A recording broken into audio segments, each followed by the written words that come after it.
Okay guys, here it is, the moment we have all been waiting for. 13.5 with Fran times infinity. A little bit crazy, I don't know about you guys, but I definitely thought chest to bar pull-ups and thrusters had to come into play today. So points of performance today is going to revolve around the thruster.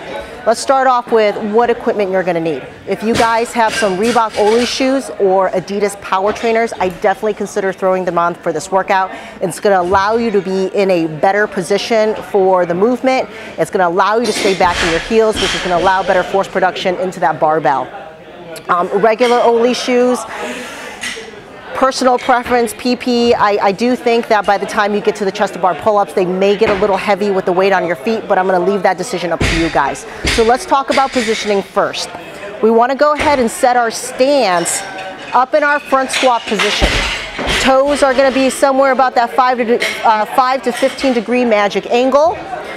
Before we go ahead and start talking about positioning for the front rack, we want to really think about opening up that tissue from the tricep all the way down into the lats. So the way we think about this, if we think about cardinal direction, tricep is north, lats is south.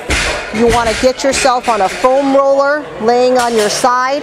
You want to go north to south, south to north, and anytime you find any tissue that's a little bit sticky, we want to think about going east to west to start and break that up and create some slack. That's going to allow me to be able to hang on to that bar and be in this partial rack position where the elbows are not all the way down, not all the way up.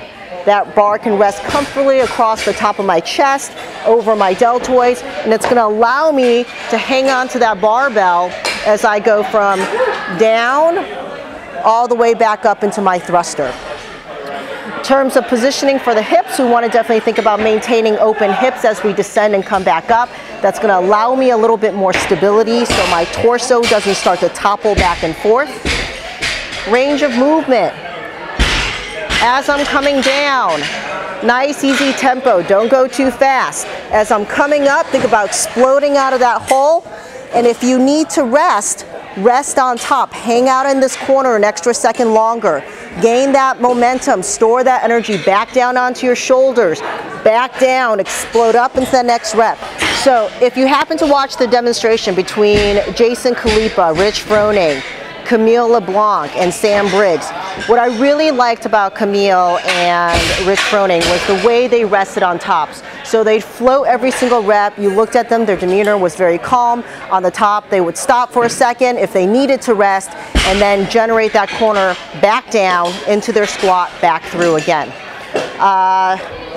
My gosh, what do I say about this? Most of us are going to be within that 4-minute range. I feel like I'm speaking to the masses there. So my best word of advice is if you feel like you have just about a 4-minute Fran, go for it, go for broke.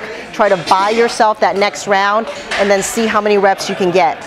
If you're an athlete that feels like you're going to get into that 8th minute, that 12th minute, there's going to be a little bit more pacing, and I'd like to see you guys going a little more relaxed. My gosh, guys, this is it. Good luck to everybody out there. I know I'm going to have a ton of fun with this one, and I'll see you guys next year.